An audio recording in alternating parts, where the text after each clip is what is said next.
Mais tu ne m'avais pas dit, je lui dis oui chérie. Je n'avais pas à t'émerveiller au Cameroun. Au Cameroun. Si vous gagnez même 1500 euros, dites que vous gagnez 1000 euros. Il y a de la matière grise au pays. Les femmes au Cameroun sont sérieuses. C'est vous qui deviez effectivement bien comment dire, vous tenir. Vous tenir et dire la vérité. Tu as dit le mot tout à l'heure. Il faut dire la vérité. Si vous habitez dans des HLM, vous êtes en colocation, dites-leur la vérité. Ouais. Mais vous n'allez pas dire à une femme, oh, je suis à Paris, j'habite les Champs-Élysées. Après, vous habitez à Bondouf ou à Pépette-les-Oeuvres. Donc, voilà.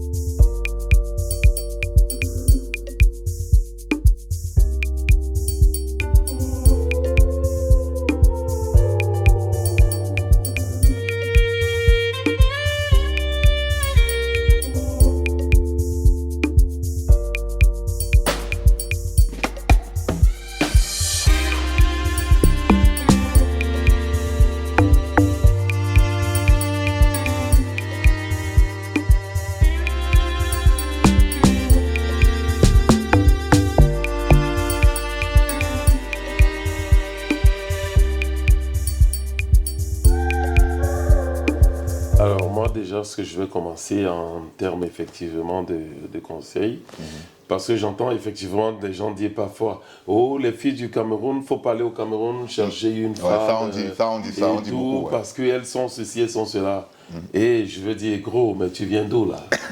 Eh ben il faut nous dire, tu viens du Cameroun et on te dit, faut pas aller chercher une femme du Cameroun. Il faut quand même, comment dire, mind your sense. Donc, moi, je ne trouve pas de souci là-dessus. En réalité, avec ma petite vision, je trouve que c'est ceux d'ici qui ont un problème, pas les gens du Cameroun. Parce que j'ai vu plusieurs personnes qui ont essayé cela. Ça n'a pas marché tout simplement parce que quand ils vont au Cameroun, ils ne donnent pas leur vraie identité. Exactement. Ça, c'est un réel problème qu'on J'ai vu des gens, des amis. Le mec, par exemple, il est éboueur en France. Il prend déjà des photos ici dans un bureau pour aller tromper la nana, lui dire ben, j'appartiens à telle entreprise, je fais tel. Oh là là. Mais mon épouse, il n'y a pas eu le fait de hasard. Les gens vont dire, lui, il a eu la chance, c'est un cas isolé. Ce n'est pas du tout un cas isolé. Non, tout a été minutieux, tout a été très sincère dès le départ.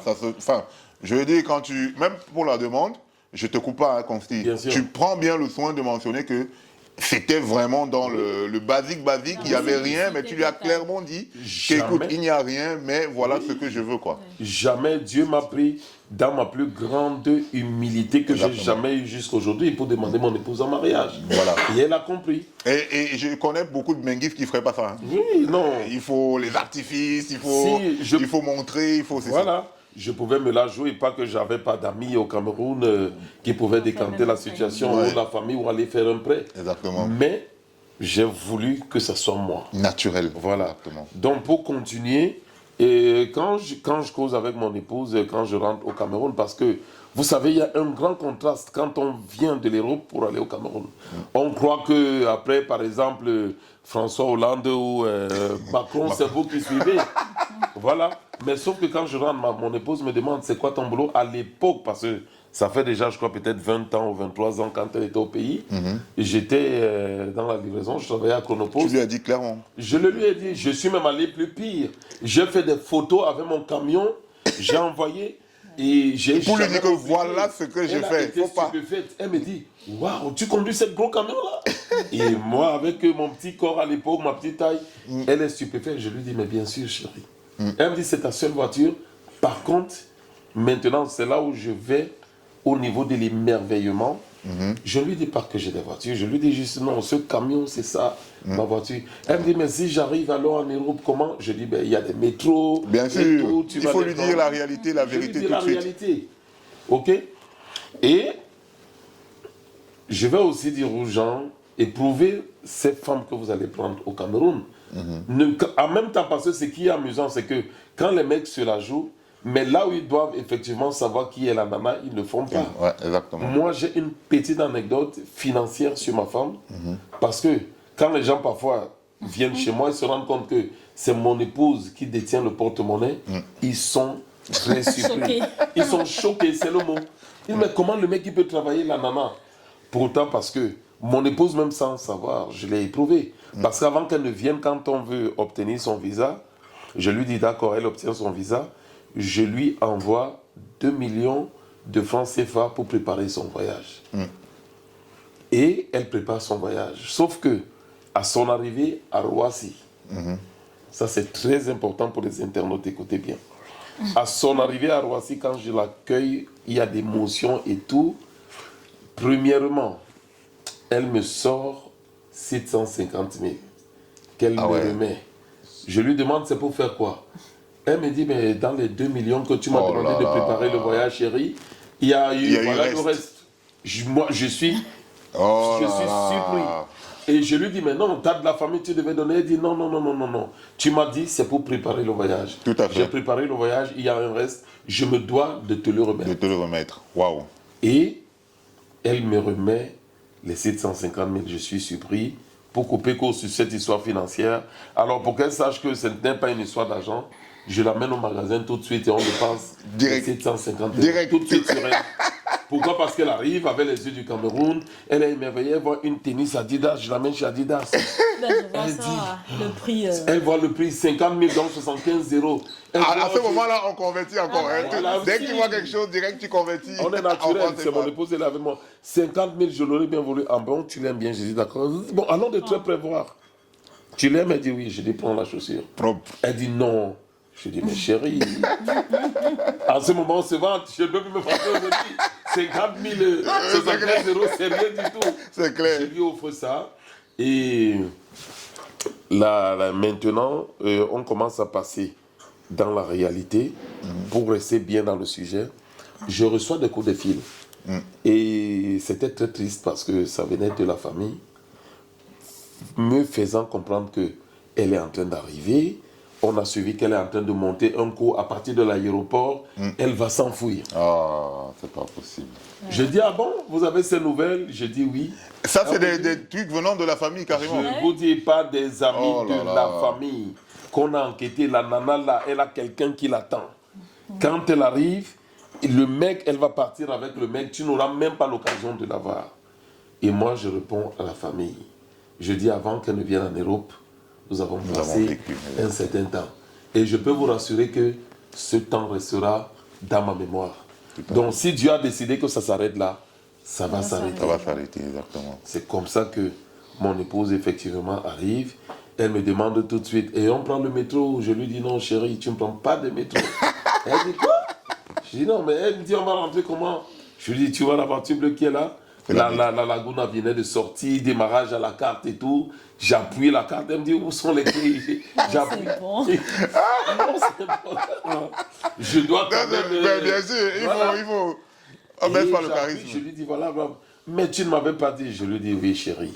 Je n'avais pas à t'émerveiller au Cameroun. Au Cameroun, exactement. Parce que ça allait te déséquilibrer, arriver en France. Et maintenant, où tu es arrivé, tu vas vivre la réalité. Exactement. Donc c'est un peu ça. Je vais juste dire aux frères et sœurs, quand vous prenez une femme au Cameroun, ne vous trompez pas, parce que vous allez vous dire qu'en France, il y a mieux que... Non, c'est faux. Ou les gens vont vouloir vous humilier. Tu n'as pas pu en France, c'est pour ça que tu vas au Cameroun. C'est faux. C'est faux, c'est faux. Là où Dieu a posé ton destin, demande-lui déjà dans les prières ton épouse, et quand il t'oriente, tu pourras.